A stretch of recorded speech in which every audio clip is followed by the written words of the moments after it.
Algumas questões importantes que fazem diferença na anestesia de procedimento diagnóstico, por exemplo, de endoscopia, porque há necessidade de fazer essa distensão de cavidade gástrica, né? Consequentemente, se aumenta a pressão intra-abdominal, né? E com isso você também vai ter um aumento, deixa eu desligar o monitor aqui, também vai ter um aumento de pressão sobre veia cava caudal, principalmente, podendo diminuir retorno venoso, você diminui a amplitude de caixa torácica, que faz uma compressão do diafragma, podendo afetar de alguma forma a ventilação do paciente também, além de você ter reflexo vagal. Se você tem essa distensão, sempre você vai ter esse reflexo vagal em maior ou menor grau, né? Por exemplo, nosso paciente já está acordado aqui, a Maju está ali recuperando o nosso paciente, o Dr. João está ali também terminando de verificar as imagens.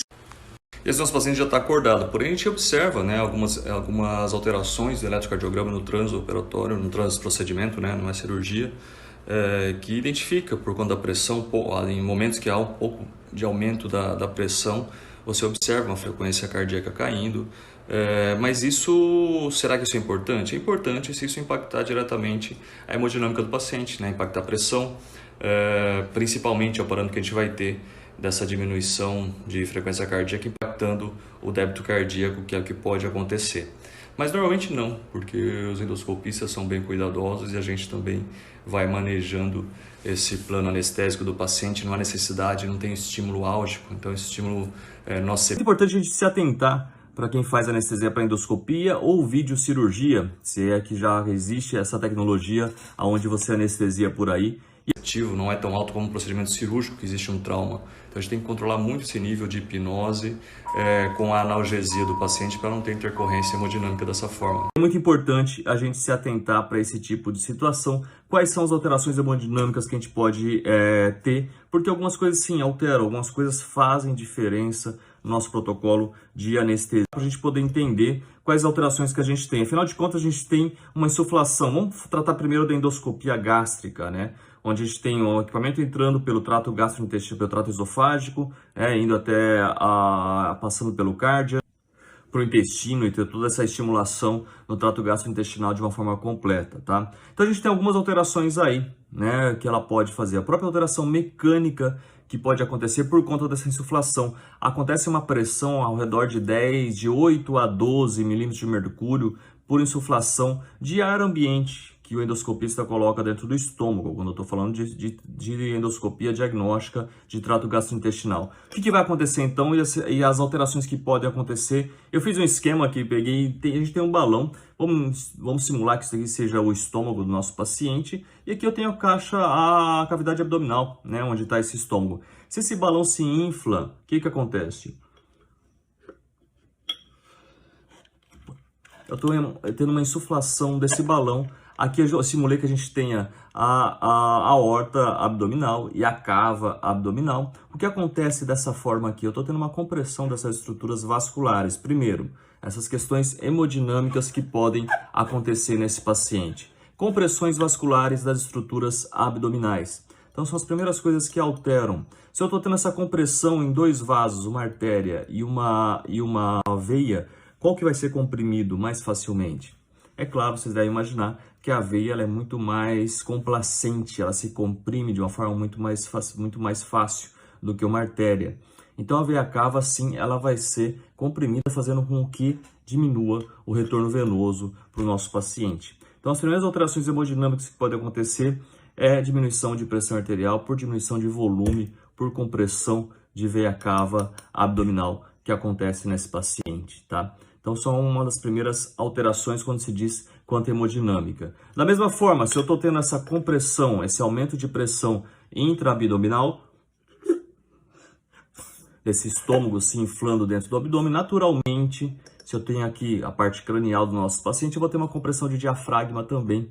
Esse diafragma que tem a capacidade normal de se distender e adentrar dentro da cavidade abdominal para ter um ciclo respiratório de uma forma normal, ele vai perder essa capacidade, essa complacência por conta desse aumento de pressão.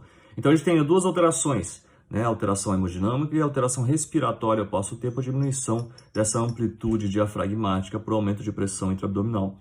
Então são alterações que vão impactar diretamente na no sistema cardiovascular e no sistema respiratório do nosso paciente. Como que a gente avalia isso? Por exemplo, diminuição de oximetria eu posso ter? Sim, eu posso ter diminuição de oximetria em algumas situações, talvez num segundo momento, numa situação mais extrema.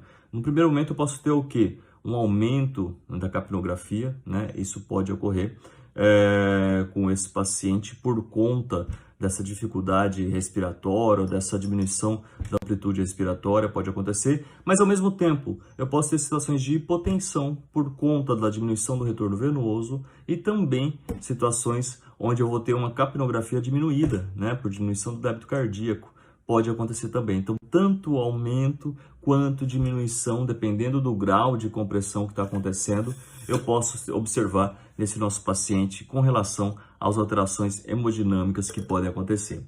Então, isso é muito importante a gente se atentar e saber entender o que repercute nesse paciente. Além do que, a gente está tratando do trato gastrointestinal, onde tem inervação pelo 10º par de nervo craniano, que é o nervo vago, que é basicamente um nervo parasimpático, onde essa estimulação, essa distensão e estimulação, esse toque no nervo vago, ele vai liberar acetilcolina, que vai fazer com que tenha bradicardia, que vai fazer com que tenha hipotensão nesse paciente, junto com essa alteração mecânica hemodinâmica. Então são algumas alterações importantes que a gente tem que prestar atenção e que tem que saber que isso vai acontecer, que isso pode acontecer, para você poder ajustar seu protocolo anestésico. O que eu vou fazer? Eu vou evitar, por exemplo, fármacos alfa-2 agonistas. Eu posso evitar numa situação extrema em paciente que possa ter maior repercussão hemodinâmica, então eu vou evitar esse tipo de fármaco.